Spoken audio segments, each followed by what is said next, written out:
तो 4 राज्यों के नतीजे आपके सामने हैं, जिसमें 3 में बीजेपी सरकार बनाती हुई नजर आ रही है और इनमें सबसे बड़ा राज्य विधानसभा सीटों के लिहाज से मध्य प्रदेश, 230 सीटें, जिसमें 157 बंपर जीत बीजेपी को मिलती है। तस्वीर देखिए जरा, शिवराज सिंह चौहान और ज्योतिरादित्य सिंधिया दोनों एक ही तस्वीर में, एक ही फ्रेम में, और अंदाज देखिए जरा किस तरीके से एक दूसरे से बात करते हुए, बिल्कुल दोस्तों की तरह। ये जो तालमेल है, कहीं ना कहीं ये वजह इस जीत की। देखिए, मैं ये मानता हूं कि मोदी जी लचीले राजनेता हैं, उनकी राजनीतिक रणनीतियां लचीली होती हैं, इसीलिए वो कामयाब भी होती हैं। मुझे लगता है, मैं प्रदीप जी की बात से भी अपने आप को सहमत प्रतीत करता हूं, और विजय भाई की बात को भी। इस तस्वीर का मायने क्या है? इस तस्वीर का मायने ही बताने जा रहा हूं मैं। इस तस्वीर का मायने है कि मध्य प्रदेश के नेता भी सोच रहे हैं कि बहुत संभावना ये है कि शिवराज सिंह को मुख्यमंत्री बना दिया जाए। क्या तस्वीर के मायने क्या है?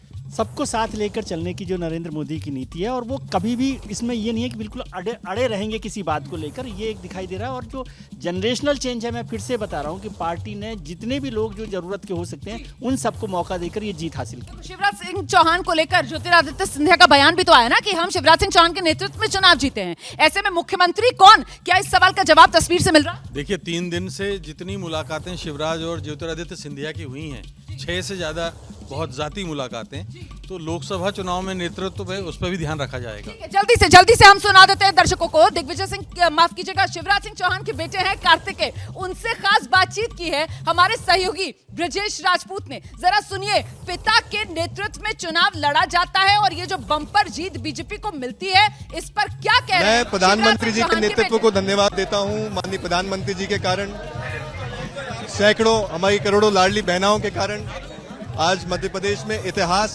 रच दिया गया है, और इसके लिए मैं सभी को बधाई देता हूं। इस बड़ी जीत की उम्मीद थी कि बम्पर जीत है, 5वीं बार बीजेपी की सरकार। हमें बड़ी जीत की उम्मीद थी, लेकिन इतना आशीर्वाद लाडली बहनाओं को मिलेगा, ये तो बड़ी जीत है, बंपर जीत है। और शिवराज सिंह चौहान के बेटे कह रहे हैं प्रधानमंत्री नरेंद्र मोदी के नेतृत्व में जीत मिली है। लेकिन ये तस्वीर जिसमें एक ही फ्रेम के अंदर ज्योतिरादित्य सिंधिया और शिवराज सिंह चौहान, 2020 में शिवराज सिंह चौहान जी को सिंधिया जी की जरूरत थी, और 2023 में सिंधिया जी को शिवराज जी की जरूरत है। ये मिलन वही एक राजनीतिक।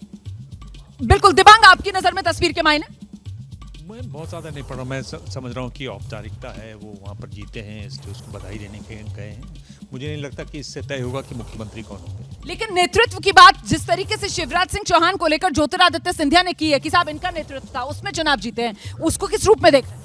देखिए कि सब लोग जानते हैं कि नेतृत्व तो अब चूंकि जीत हुई है तो नरेंद्र मोदी का ही नेतृत्व माना जाएगा। तो बेमानी हो जाती है बात? निश्चित तौर पर बेमानी हो जाती है, लेकिन ये तय है कि प्रधानमंत्री नरेंद्र मोदी के मन में जो है वही मुख्यमंत्री बनेगा। बेशक वो 18 साल के सीएम रहे हैं, कोई ज़रूरी नहीं कि वही बन जाए, लेकिन संभावना है कि अब चूंकि 24 के चुनाव हैं, तो इस तरह से एक झटके में शिवराज को खारिज नहीं किया। ठीक है, तो देखना दिलचस्प होगा कि आखिरकार ये जीत, बड़ी जीत और सेहरा जीत का किसके सिर पर सजेगा मध्य प्रदेश में। मैं आऊंगी मैम आपके पास। हमारे साथ एक और खास मेहमान जुड़े हैं, सी वोटर के संस्थापक यशवंत देशमुख जी इस वक्त हमारे साथ मौजूद हैं। यशवंत जी, बहुत स्वागत आपका एबीपी न्यूज में, और मुझे बहुत अच्छा लग रहा है इस वक्त मैं आपसे बात कर रही हूँ। हमारा स्ट्राइक रेट सर ठीक है, 2-2 का हिसाब रहा है, मतलब 2 में तो हम बिल्कुल एक तरीके से कह सकते हैं कि स्पॉट ऑन रहे हैं। जी नहीं, देखिए ट्रैकर में, और इसमें एक चीज हम लोग बार बार जो सारे पैनल में बात कर रहे थे, सारे वरिष्ठ लोग वहां पे बैठे हुए हैं, कि मध्य प्रदेश में भी हम बार बार ये कह रहे थे कि वहां पर कोई एंटी इनकम्बेंसी नहीं दिख रही, ऊब दिख रही है। तो ऐसे में केवल ये संगठन का चुनाव होने जा रहा है। अगर संगठन अपने ऊब के ऊपर अपने प्रभाव से केवल लोगों को निकालने में कामयाब होता है, तो मध्य प्रदेश में बीजेपी की जीत हो सकती है। अन्यथा कमलनाथ एज एन इंडिविजुअल चुनाव लड़ रहे हैं। तो इन नतीजों, इन ट्रेंड्स में एक चीज बहुत क्लियर है रोमाना, कि बाकी सब चीजें एक तरफ हैं, लेकिन उत्तर भारत में कांग्रेस का संगठनात्मक रूप से जो डिग्रेडेशन है, मुझे लगता है वो इन चुनावों में कंप्लीट हो रहा है, मध्य भारत में खास तौर पर। और ये चीज जो है, ये कांग्रेस को शायद तेलंगाना में हासिल होने वाली जीत से कहीं ज्यादा सालेगी, क्योंकि तेलंगाना में ठीक है बड़ी जीत हो सकती है उनकी, उनके लिए अच्छे शुभ संकेत साउथ में भी इस बात को होंगे। कर्नाटक के बाद में उन्होंने एक तरह से तीसरे नंबर पे पहुंच गए थे, और वापसी उन्होंने की है वहां तेलंगाना में, ये बात शुभ संकेत है उनके लिए। लेकिन एक बात हमेशा ध्यान रखिए, 2024 के हिसाब से बार बार हम इस बात को कह रहे हैं कि 2024 में भाजपा के आने की संभावना अगर व्यक्त की जाती है तो वो इसलिए नहीं कि दक्षिण भारत में भाजपा की स्थिति खराब है, बल्कि इसलिए कि वो 200 सीटें जहां पर भाजपा और कांग्रेस की सीधी लड़ाई होती है, उन जगहों पे कांग्रेस की संगठनात्मक स्थिति खराब है। अगर इतने लंबे एंटी इनकम्बेंसी के बाद में भी कांग्रेस एक निर्णायक तरीके से अपना प्रदर्शन नहीं कर पाती है इन राज्यों में, तो इसका केवल एक ही अर्थ है कि कांग्रेस का संगठन अब इस स्थिति में नहीं है, एक तरह से पॉइंट ऑफ नो रिटर्न पे पहुंच रहा है, जहां के बाद में उन्हें एक रिवर्स गियर लगाना उन्हें आगे बहुत भारी पड़ने वाला है। सर, सवाल मेरा एक और है आपसे, और वो ये है कि साहब आज के जो दौर की राजनीति है, चुनावी राजनीति, उसमें लेकर कई बार आपसे चर्चा होती है, तो आप इस बात को कहते हैं कि साहब एंटी इनकम्बेंसी ये ओवर सिंप्लीफिकेशन हो गया है। इनफैक्ट आज के दौर में भारत में चुनावी राजनीति में प्रो इनकम्बेंसी जो है वो एक नजर आता है, उस तरीके का ट्रेंड। लेकिन यहां पर जिस बात का जिक्र आप कर रहे हैं कांग्रेस के संगठन को लेकर, तो क्या ये एंटी इनकम्बेंसी या फिर ये संगठन की कमजोरी? क्योंकि मध्य प्रदेश में तो ऐसा कुछ नजर नहीं आ रहा है, वहां पर तो उकताहट जो कहा जा रहा था हो सकती है, लेकिन देखिए बंपर जीत की तरफ मध्य प्रदेश में नाराजगी नहीं थी। जी, नाराजगी कहीं पर भी नहीं थी। हम बार बार कह रहे थे कि शिवराज सिंह चौहान बहुत ही ज्यादा पॉपुलर चीफ मिनिस्टर हैं, उनके खिलाफ कोई नाराजगी नहीं है, सरकार के खिलाफ कोई नाराजगी नहीं है। ऊब है, ऊबने वाला वोटर रोमाना कभी भी सामने वाली पार्टी को स्विंग नहीं होता, वो अपने घर बैठ सकता है। अगर संगठन की ताकत होती है तो वो घर बैठे हुए वोटर को बूथ तक ले जाने में सफल होता है, जो फिलहाल यहाँ पे दिख रहा है कि भाजपा सफल हुई है, लेकिन कांग्रेस उसमें असफल रही है। और अगर ये चुनाव नहीं जीत सकती है कांग्रेस, तो आप यकीन मानिए 2024 को आप नहीं जीत सकते हैं।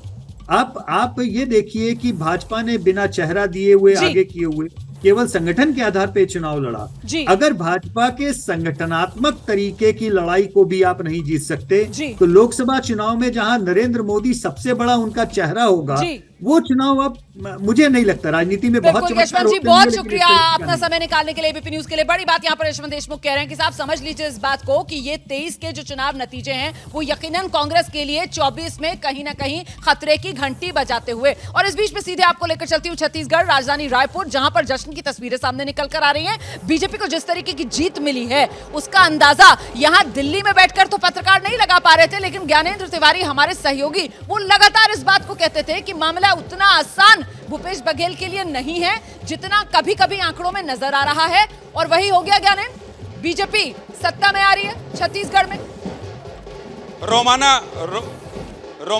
रोमाना आपने बड़ा दिल दिखाते हुए खुल के मेरी तारीफ की है। मैं भी बड़ा दिल दिखाते हुए कह रहा हूं कि दिल्ली आते के साथ ही आपको पार्टी दूंगा।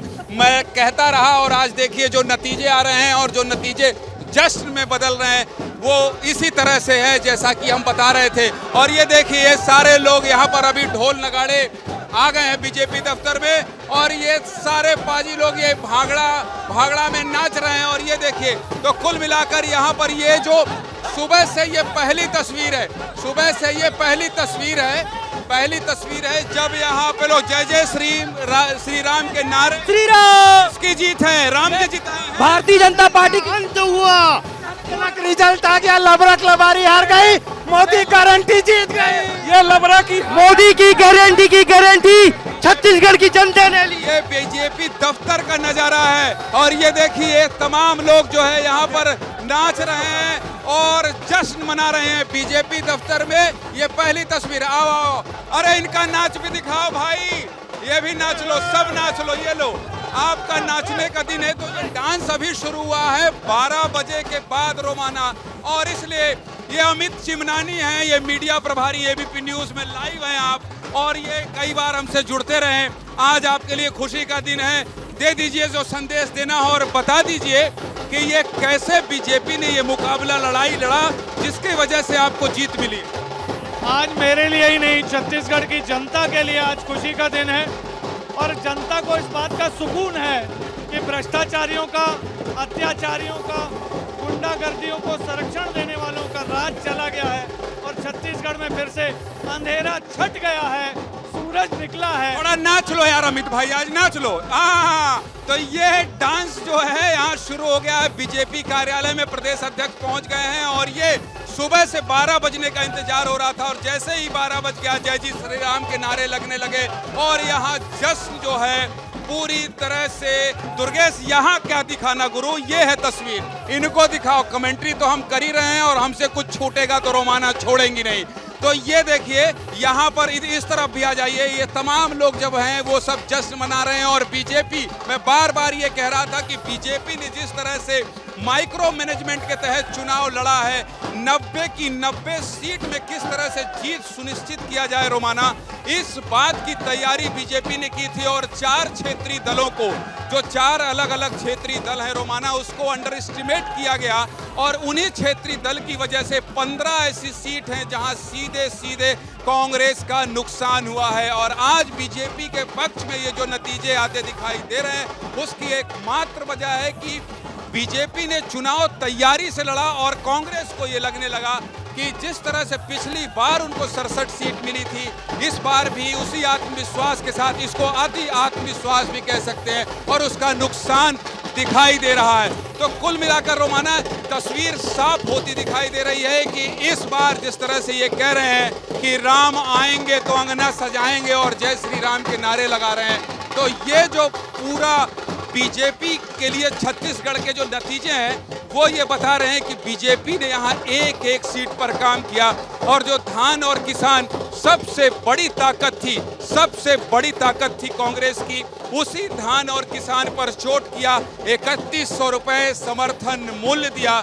और प्रधानमंत्री नरेंद्र मोदी आकर लगातार ये कहते रहे 52% ओबीसी आबादी है और उसमें साहू वोटर सबसे ज्यादा है। उन साहू वोटरों को लगातार मोदी आकर मंच से संबोधित करते रहे और कहा गया कि इन साहू वोटर के साथ बहुत नरेंद्र तोमर इस वक्त मीडिया के सामने हैं, जरा सुनते हैं क्या कह रहे हैं। केंद्रीय कृषि मंत्री नरेंद्र तोमर, दिमनी से उम्मीदवार। आप भी अपनी सीट से करीब 1600 वोट से आगे चल रहे हैं, जीत की तरफ अग्रसर है, क्या कुछ आप अपनी भूमिका देखते हैं प्रदेश में? नहीं, हम तो भारतीय जनता पार्टी मध्य प्रदेश के सामान्य कार्यकर्ता हैं। पार्टी जो काम देती है उसे करते हैं, आगे भी जो काम देगी उसे करेंगे। आगे की कोई रूपरेखा विधायकों के साथ मीटिंग या अभी तो रिजल्ट आने दीजिए और पूरा परिणाम आएगा, उसके बाद पार्टी बैठ के विचार करेगी आगे क्या करना है। क्या केंद्र से आप राज्य में आए, चुनाव लड़े, की ओर बढ़ रहे हैं, बीजेपी की हो रही है, आपकी क्या भूमिका? मैं पार्षद था तो पार्षद का काम कर रहा था, विधायक था तो विधायक का काम कर रहा था, फिर पार्टी का काम कर रहा था, फिर पार्टी ने कहा कि सांसद में जाओ, संसद का काम करो, वो कर रहा था। फिर पार्टी ने फिर कहा विधानसभा में आ जाओ, तो विधानसभा में आ गया। अब पार्टी जहाँ भेज देगी वहाँ चला जाऊँगा। नेताओं की सादगी कहा जाए या क्या कहें, बताइए। कह रहे हैं पार्टी के समर्पित कार्यकर्ता हैं, जहां पार्टी कहती है वहां मोर्चे पर तैनात हो जाते हैं। मुख्यमंत्री बनेंगे या नहीं, सवाल लगातार बना हुआ है। और आइए सुनाते हैं आपको क्या कह रहे हैं शिवराज सिंह चौहान। मध्य प्रदेश में बम्पर जीत मिली है। चेहरा देखिए, पार्टी की तरफ से आगे नहीं किया गया, लेकिन शिवराज सिंह चौहान ने चुनाव पूरा अपने कंधों पर लड़ा है। कोई दो मत नहीं। सर, एग्जिट पोल जब आए थे तब दिग्विजय सिंह कह रहे थे कि जो चैनल चला रहे हैं उनके कपड़े फटेंगे, और जो परिणाम आ रहे हैं। मैं आज कोई और टिप्पणी नहीं करना चाहता, परिणाम से सब स्पष्ट हो गया है। मोदी जी के मन में मध्य प्रदेश है, जनता उन पर अगाध प्रेम और श्रद्धा रखती है। ये उनके नेतृत्व की विजय है। अमित भाई ने जो रणनीति बनाई, ये उसका परिणाम है। नड्डा जी का हमें मार्गदर्शन मिला। मैं केंद्र को प्रणाम करता हूं।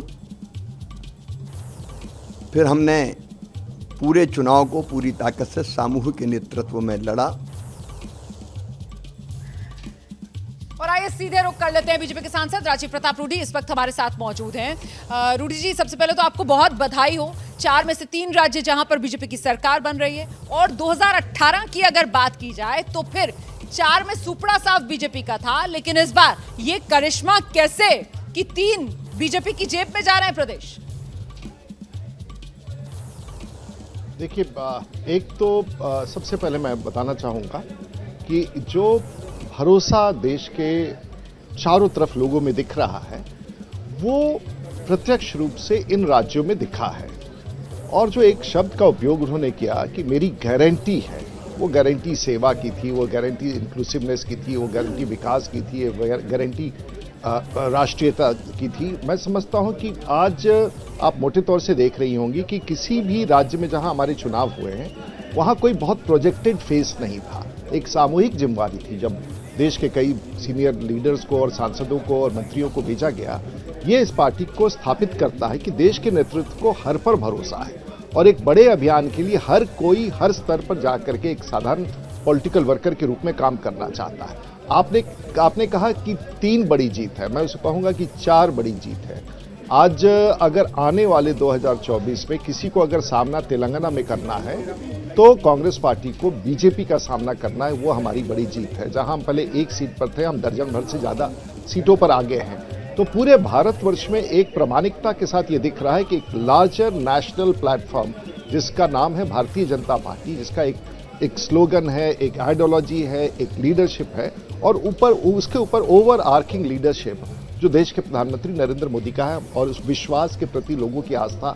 मैं समझता हूं कि इस बार की कामयाबी में, जबकि परिणाम के बहुत सारे विश्लेषण अलग अलग आ रहे थे, तब हम चुप थे। ठीक है सर, इस बार जो रणनीति थी बीजेपी की, अमूमन इससे पहले हमने देखा बाकायदा चेहरा बीजेपी की तरफ से दिया जाता है, लेकिन इस बार की रणनीति इन राज्यों में बीजेपी की बहुत क्लियर थी कि हम सामूहिक नेतृत्व में चुनाव लड़ रहे हैं, हम प्रधानमंत्री नरेंद्र मोदी के चेहरे और कमल निशान पर चुनाव लड़ रहे हैं। ऐसे ये राज्य अलग अलग हो सकते हैं जहां ये जीत मिली है, लेकिन इसका सूत्र जो है जीत का वो एक ही नजर आता है। बिल्कुल, आपको मैंने पहले अपने शब्दों में ही बता दिया कि ये पूरा सूत्र जो आप देख रही हैं, एक आस्था है का, एक विश्वास का है, एक शब्द का है, एक गारंटी का है, एक इंक्लूसिवनेस का है, एक रेसिपी जो देश के प्रधानमंत्री अपने साथ मिलकर के उन्होंने जो स्ट्रेटेजाइज किया, उनका वक्तव्य, उनकी टिप्पणी, उनका चेहरा, उनका थॉट प्रोसेस, उनका इंटरनेशनल स्टैंडिंग, उनका नेशनल स्टैंडिंग, उनका इंक्लूसिवनेस, जो महिलाओं के लिए आरक्षण, ये सभी चीजें मिलकर के एक राष्ट्रीय एजेंडा आज देश के कोने कोने तक, चाहे वो मध्य प्रदेश हो, छत्तीसगढ़ हो, राजस्थान हो, एक राष्ट्रीय एजेंडा के साथ राज्य का एजेंडा जोड़ने की ताकत सिर्फ एक व्यक्ति में थी। और पहले बीजेपी के लिए सर, और वो आगे चले। लाइटर नोट पे सवाल है, पहले बीजेपी के लिए मोदी है तो मुमकिन जीत नजर आती थी, लेकिन अब बीजेपी के लिए मोदी है तो गारंटी जीत की बन गई है। मुझे लगता है कि आपने बहुत बढ़िया सी ये सेंटेंस फ्रेम कर दिया, हमें इसका उपयोग करना पड़ेगा और सचमुच एक गारंटी, और गारंटी आगे के लिए भी है, लेकिन इसको मुझे फिर से लिख लेना पड़ेगा आपका स्लोगन। ठीक है सर, अच्छे से लिख लीजिएगा और मुझे उसका श्रेय भी दीजिएगा।